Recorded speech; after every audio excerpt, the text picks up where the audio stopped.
김태현의 정치쇼 2~3할로 3부에서 계속 이어가 보도록 하겠습니다. 조갑제TV의 조갑제 대표 윤태곤 더모아 정치분석실장과 함께하고 있습니다. 주제를 바꿔서요. 아니 바꿔도 그냥 비슷한 얘기인데 윤석열 전 대통령하고 김건희 여사 이야기 좀 해보죠. 최근에 이제 김건희 여사하고 이제 심평 변호사를 만나서 했다는 여러 가지 말들. 김 여사 측에서는 심 변호사가 왜곡했다라고 이제 변호를 통해서 주장을 했어요. 아무튼 여러 가지 말들 중에서 요거 김 여사가 신 변호사에게 이재명 대통령의 장점에 대해서 물어봤다.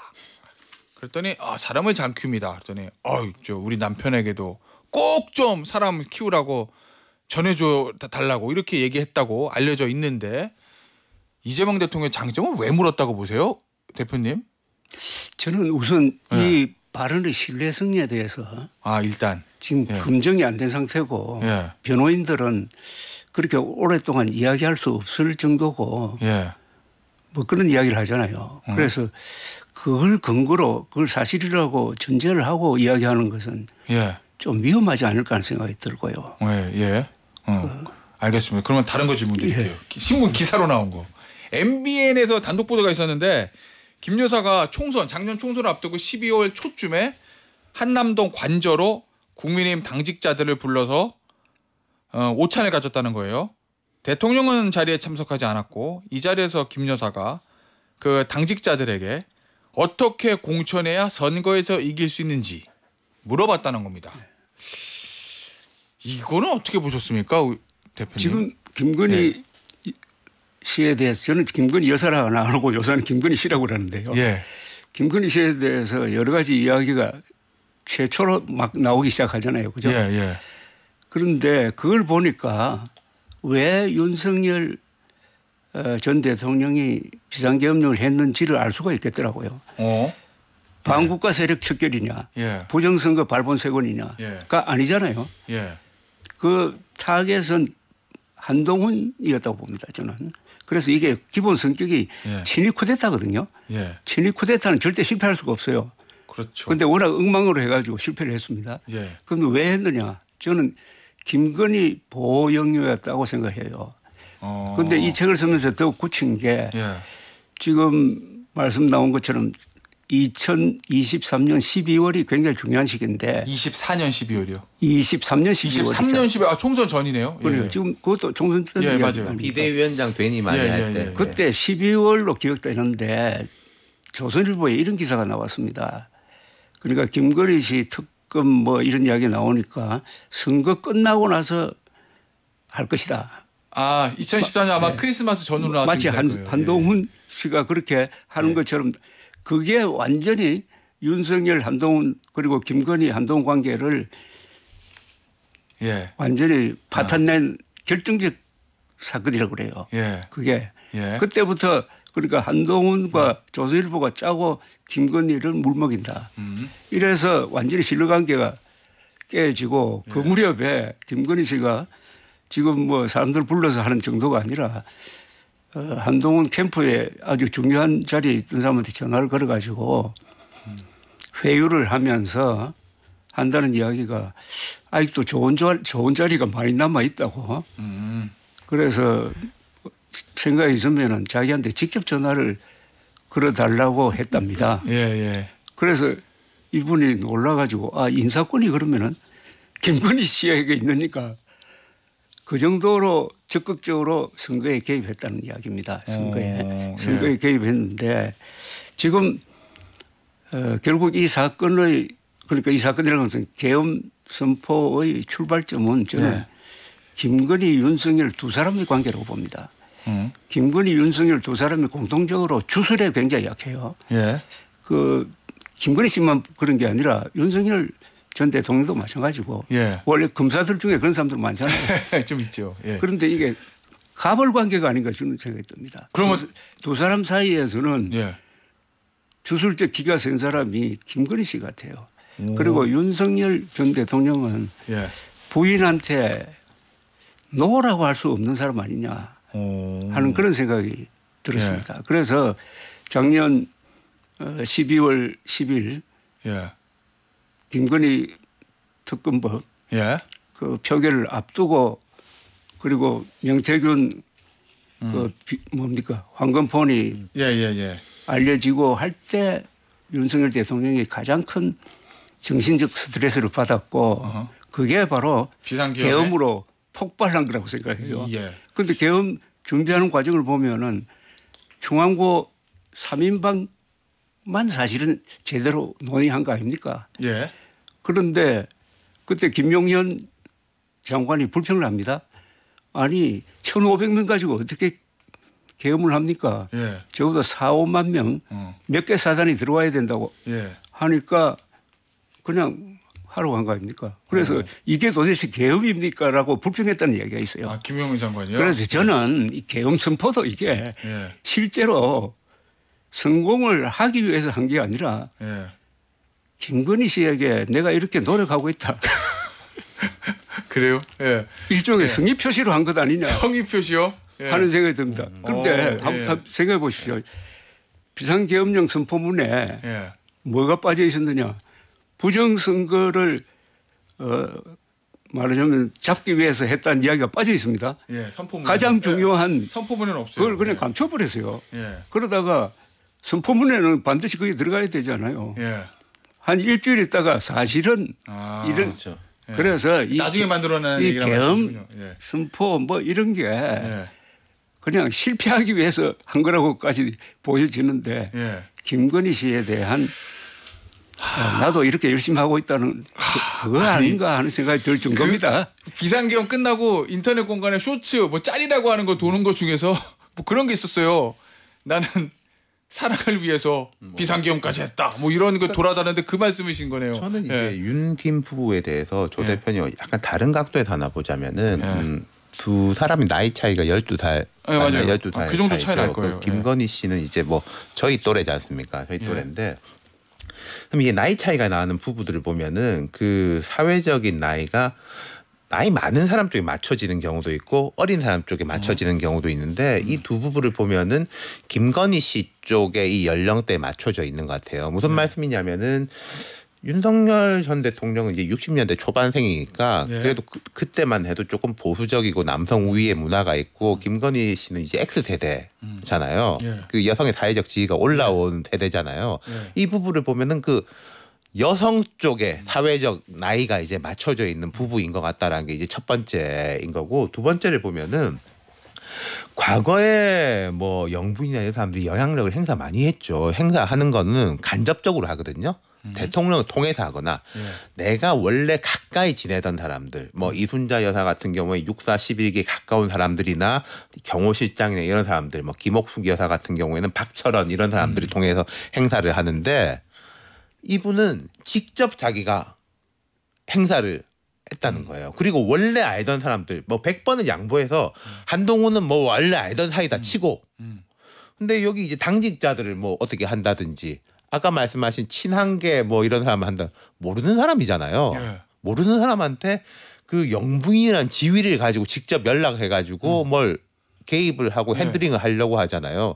저는 이런 경우는 거의 처음 봤어요. 그렇죠. 영부인이 직접. 그러니까 뭐 힐러리 클린턴이라든지 뭐 이런 사람들 같은 경우에도 원래 알고 있던 인연이라든지 빌 클린턴을 통해서 힐러리는 좀 다르긴 합니다만은 자기 이걸 하는데 그 남편의 권력과 지위를 백그라운드로 두고 있는데 그걸 가지고 자기가 직접 행사하는 경우에는 없죠. 영부인 경우에도 없고 과거에 이렇게 보면은 우리 뭐 5,000년 역사 이렇게 하면 거창합니다만은 선덕여왕 뭐 진덕여왕 아예 여왕이잖아요. 수령 참정을 할 때도 원상이라는 대신을 통해 가지고 그 뒤에 있는 이제 왕비가 사실상 왕의 대행을 하는 건데 직접 뭐 병조 판서 이렇게 시키는 게 아니라 원상이랑 어떤 특정한 대신을 통해 가지고 이렇게 간접적으로 전달을 하거든요. 근데 김건희 씨는 그 5,000년래 이런 분은 저는 좀 처음 본 것 같거든요. 명성황후가 있죠. 아 그렇죠. 명성황후는 좀 유사한 시절. 거죠. 그리고 직접 이렇게 들어갔었죠. 미국에는 낸시 레이건 여사가 영향을 많이 미쳤죠. 많이 미쳤는데 그건 이유가 있어요. 그 레이건 대통령이 취임하자마자 호텔에서 나오다가 총 맞았잖아요. 맞아요. 그래서 죽다가 살았거든. 1cm 차이로 심장이 붙여나갔는데 그 뒤로는 일정 관리를 부인이 했다고 그래요. 그런데 부인이 할 때도 점성 사회 점성술사에게 물어보고 유명했죠. 예. 근데 그거는 좀 양해 안전을 위해서니까. 근데 미국 저 레이건 정부 공화당 정부 잘 굴러갔잖아요. 그렇죠. 정권 재창출도 하고. 그리고 근데 아까 제가 역대 영부인들 말씀드렸지만은 영부인들에 대해 가지고는 국민들이 인정하는 뭐 예를 들어서 이순자라고 하면은 아버지가 전두환의 후원자이기도 하고 대학도 중퇴하고 이제 집 아니 이제 건사하고 군인의 부인으로서 뭐 이런 내조를 했다 뭐 이런 것들 김영삼 김대중 대통령 부인은 말할 것도 없죠. 국민들이 인정하는 그 정도가 있는데 김건희 여사 같은 경우에 사실 국민과 라포랄까 그런 인정이 전혀 없는 상태에서 영향력 행사는 훨씬 크니까 반발이 더 센 거죠. 아, 영부인으로서의 국민들의 어떤 시각이라든지 예전 민주화 운동 이호 여사나 그렇죠. 뭐 미운정, 여사의 고운정 이렇게 들었던 게 있는데 이분은 그게 없는 상황이었잖아요. 자, 그러면 앞서 이제 대통령 윤석열 전 대통령과 김건희 여사 갑을 관계 얘기도 나오고 직접 여사가 들어갔다 개입을 했다 이런 얘기도 나왔는데 이건 이런 기사도 있어요. 윤 전 대통령이 재임 초에 거의 매일 술을 마셨다. 소주와 맥주를 가득 실은 1톤 화물 탑차가 매주 대통령실에 배달됐다는 현 경찰 간부의 증언이 보도가 됐어요. 술 얘기 많이 하셨잖아요. 대표님이 윤석열 전 대통령 문제로. 예? 이거 전직 대통령 술만에 멍신다는 얘기 이거 참 하기도 부끄러운 얘기긴 한데. 결국 3대 중독인데 하나는 유튜브 중독. 그러다가 부정성 음모론자가 돼버렸고 그다음에는 특수부 검사로서의 권력 중독. 그다음에 알코올 중독 같아요. 알코올 중독은 이제 사실로 봐야 되는 게 전번에 그 법정에서 구속적부 심사할 때 변호인 측에서 제출한 자료를 보면은 간 수치가 보통 사람의 6배로 나온다고요. 이 정도 같으면은 정상적인 사고가 안 되고 필름이 자꾸 끊어진다는 거 아닙니까? 술을 많이 마신 사람은 필름이 끊어지는 그런 상황이 다 합쳐졌는데 여기에 김건희 씨와 윤석열 간의 특수한 관계, 갑을 관계. 그러니까 지금 우리 윤 소장님 말씀하셨던 대로 여러 군데 인사를 개입을 하고 하는데 여기 또 하나 큰 특징이 있는 게 보안 의식이 없어요, 이 사람이. 맞아. 보안 의식이 그냥 없어요. 전화하잖아요, 일반인들한테도. 우리 목사님이 한번 재밌게 이야기를 하던데 10계명 말고 11계명이 있대요. 11계명은 들키지 말라는 겁니다. 그런데 숱하게 들켰잖아요. 그죠? 그런데 아무한테는 아무한테라는 건 아니지만 뭡니까? 김기현 씨를 뽑는 전당대회 전에 어떤 목사님 한 분이 저한테 이야기를 하기를 김건희 씨한테 전화를 받았대요. 목사님이요? 전화를 받았는데 이번에는 김기현 씨를 밀기로 했으니까 도와주세요라는 이야기를 하더랍니다. 여사가요? 그래서 그 목사님 저한테 이야기를 해요. 그래서 제가 안 들은 걸로 할 테니까 그 제발 다른 데 이야기하지 마세요 하고 넘겨버리는데 이 정도입니다. 여사가 잠깐만요. 대통령 영부인이 목사님 개신교 목사님한테 전화해서 여당의 전당대회 김기현 의원을 밀기로 했으니까 도와달라고 그랬답니다. 여사가 왜 거기서 튀어나와야 되는 거죠? 그 대통령이 해도 문제잖아요. 사실. 대통령이 목사님한테 전화해서 해도 문제인데. 그 문제 정도가 아니라 그건 형사처벌감이지. 왜냐하면 당부 개입에다가 사실 정교는 분리돼야 되는데 그 일치에다가 근데 여사가 들어왔다? 어이구. 그 대선 직전에 그 서울의 소리하고 녹취록이 아니 녹음 파일이 공개됐잖아요. 그때 그런 이야기들이 꽤 있었거든요. 차라리 잘 됐다. 예방 주사. 이렇게까지 고생을 했는데 영부인 되면은 당연하게 조심하지 않겠냐. 그게 상식적인 생각이잖아요. 근데 그걸 이렇게 깨버린 거고 그러니까 모르겠습니다. 이게 아까 롯데 12연패처럼 안 되려고 하면 다 안 되는 건데 이분에 대해서는 이제 부부 간의 관계 뭐 제가 안 봐서 말하기는 어렵습니다만은 뭐 저희 같은 경우에도 농담 삼아 그런 말 하지 않습니다. 농담이 아니라 진담인데 뭐 꽉 쥐어서 산다. 근데 그건 집에서 쥐어서 사는 거고 사회생활은 그렇죠. 뭐 각자 자기 판단으로 제가 더 잘 아니까 제가 하는 거잖아요. 제 와이프가 뭐 여기다 글 써라 저기 출연해라 이런 말을 안 하는데 뭐 나가서 머리 좀 잘 빗고 있지 그런 이야기는 하지만은 근데 이제 그게 안 된 것들 그리고 주위에서 만약에 차라리 정치를 오래 해가지고 멘토가 있고 하면은 쓴소리를 하는 사람이라도 있었을 건데 그것도 안 되는 것들. 또 집안에서 보면은 뭐 윤석열 전 대통령이 어렵게 생각하는 형이라든지 이런 사람이 있었으면 뭐 나았을 건데 그것도 안 되는 거. 아버지는 어려운 아버지인데 너무 이제는 노쇠해버린 거. 그러니까 제어 장치가 아니나 밖이나 정치적으로나 개인적으로나 하나도 없었다는 거죠. 근데 이런 경우에 보통 제어 장치가 있는 거는 대통령이 술 좋아하지만은 제가 다른 대통령들 보면은 바빠가지고 일정이 많으니까 피곤해서 또 내일 아침에 뭐 정상회담 하면 시간 미룰 수도 없잖아요. 국무회의를 어떻게 미룹니까? 뭐 아침에 참모들 회의는 미룰 수도 있지만은 그래서 못하는 경우가 많은데 이분은 참. 자, 알겠습니다. 정상회담 얘기 좀 해보죠. 아니 트럼프 대통령 만나러 갔어요. 지금 워싱턴 도착했다고 아침에 보도가 나왔는데 근데 강훈식 비서실장이 갔거든요. 왜 가서 누구를 만나는지는 나중에 말씀드리겠다고 급히 갔고 조현 외교부 장관도 한일 정상보다 건너뛰고 미국으로 바로 갔는데 직항편을 못 구해가지고 경유 비행기 타고 갔다는 거예요. 그 정도로 급하게 갔다는 거잖아요. 지금 움직임 어떻게 읽고 계세요, 윤 실장은?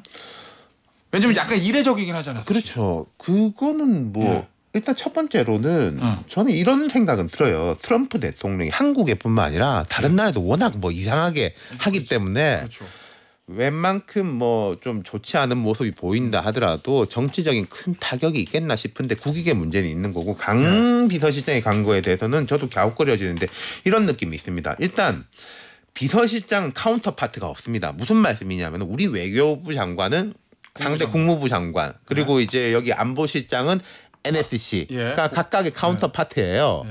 비서실장 카운터 파트가 아니거든요. 아, 그래요? 네. 그러면 이게 뭐 내부적으로 조정을 하는 게 있다든지 아니면 두 번째 제가 하나 드는 생각은 문재인 정부 초기 때 그 문재인 전 대통령이 박근혜 이명박 정부의 이런 것도 뭐 완전히 뒤엎는다 그래야 되나 반대로 가는 과정에서 UAE하고 관계가 안 좋아진 적이 있어요. 맞아. 이명박 대통령 되게 좋았던 우리가 군도 파견해 있고 원자력 저기도 했던 그때 임종석 실장이 급파가 돼가지고 개인적인 그 친분과 이런 걸 통해 가지고 뚫었단 말이에요. 그렇다면 이제 트럼프 정부를 보면은 이게 공적인 루트도 있지만은 그 사적인 루트 친인척이라든지 아니면은 대통령실에 와 있지 않은 바깥에 뭐 보수 쪽에 이런 인사들의 입김이 되게 강하잖아요. 제 생각에는 강훈식 실장은 그쪽에 대한 마크일 수도 있지 않을까 그런 생각이 드네요. 정무적으로 역할을 알겠습니다. 대표님 지금 이게 쟁점이 어떻게 생겼느냐 하면은 제일 중요한 게 15% 25%를 15%로 낮춰주는 그 협상이 있었잖아요. 그 발표를 보면 한국 쪽 발표와 트럼프의 발표가 다르다고 그 내용이. 그런데 다른 것에 대해서 우리는 아마 트럼프가 원래 뭐 그런 사람이니까 그렇게 가볍게 넘어갔는데 이제는 트럼프 대통령이 발표했던 대로 하려고 하는 거예요. 그런데 그걸 그때 되돌아가 보면은 트럼프 대통령이 소셜 미디어에 합의된 다음에 썼어요. 이렇게 썼습니다. 3,500억 달러를 투자하기로 했다. 그런데 이거는 미국이 소유하고 통제하는 거다. 이렇게 됐어요. 3,500억 달러를. Owned and controlled by 뭐 us 뭐 이런 식으로 써놨더라고. 여기에 대해서 우선 쟁점이 있다고요. 3,500억 달러. 우리는 거기 뭐 조선협력이라든지 그리고 정부에서 지불 보증을 하는 걸 두루뭉실하게 합쳐가지고 3,500억 달러라고 했는데 미국은 우리 거다는 거예요. 쉽게 말하면. 그다음에 100억 달러 LNG 구입, 1,000억 달러. 그다음에 플러스 알파를 요구를 했습니다. 미국에서 이거 말고 더 투자하기로 했는데 이것은 정상회담에서 결정하겠다고 딱 못을 박았다고. 이걸 우리가 지금 그냥 적당히 넘기려고 했는데 여기에 걸린 것 같아요. 그래서 이번 정상회담에서 플러스 알파를 요구를 할 겁니다. 라지 섬 오브 만이라고 그랬어요. 이거 트럼프 이야기입니다. 트럼프. 그다음에 선거 장선을 축하한다 하고 상호 관세를 우리는 안 매긴다고. 그리고 이제 FTA가 사실 날아가 버렸어요. 한미 FTA가 날아가 버렸는데 그다음에 쟁점이 있는 게 전면적인 시장 개방을 약속했다. 자동차, 트럭 이외에 농수산물. 그런 얘기도 트럼프가 했죠. 이걸 했는데 요거 가지고 지금 미국 측에서 들이대니까 우리가 당황한 걸로 봅니다. 우리는 다른 걸로 해가지고 이걸 희석시키면서 하다가 여기서 이제 그러면 추가로 얼마 더 약속하느냐. 어쨌든 추가로. 미국이 강하게 치고 나올 거고 그런 거에 대해서 대응하기 위해서 장관도 먼저 날아가고 실장도 갔다 뭐 이렇게. 그리고 제가 뭐 하나 짚고 싶은 게 있는 게요. 지금 대통령이 일본 갔다가 이제 미국 갔지 않습니까? 일본은 예상대로 분위기 좋았잖아요. 우리도 되게 배려를 하고 일본도 배려를 하고. 근데 대통령이 이게 첫 순방이지 않습니까? 사실상 첫 순방. 그때 그 G7 잠깐 갔다 온 거 말고는. 이럴 때는 여당 같은 경우에는 분위기를 되게 로키로 해가지고 국익 중심 그리고 대통령한테 초당적 협력 이런 분위기를 조성하는 게 통례거든요. 그렇죠. 근데 이럴 때 뭐 필리버스터하고 법안 일방 처리하고 저는 이런 건 처음 봤어요, 사실. 그러니까 여당이 어제 이제 노란봉투법 처리도 대통령 순방 뭐 하지 말라는 게 아니라 순방 보고 나서 그렇죠. 하는 게 낫지 왜 국내에서 논쟁거리를 만드냐 이런 말씀이시군요. 그렇죠. 알겠습니다. 오늘 스페셜 2사말로는요 여기서 마무리하도록 하겠습니다. 지금까지 조갑제TV의 조갑제 대표 윤태곤 더모아 정치부석실장과 함께했습니다. 감사합니다.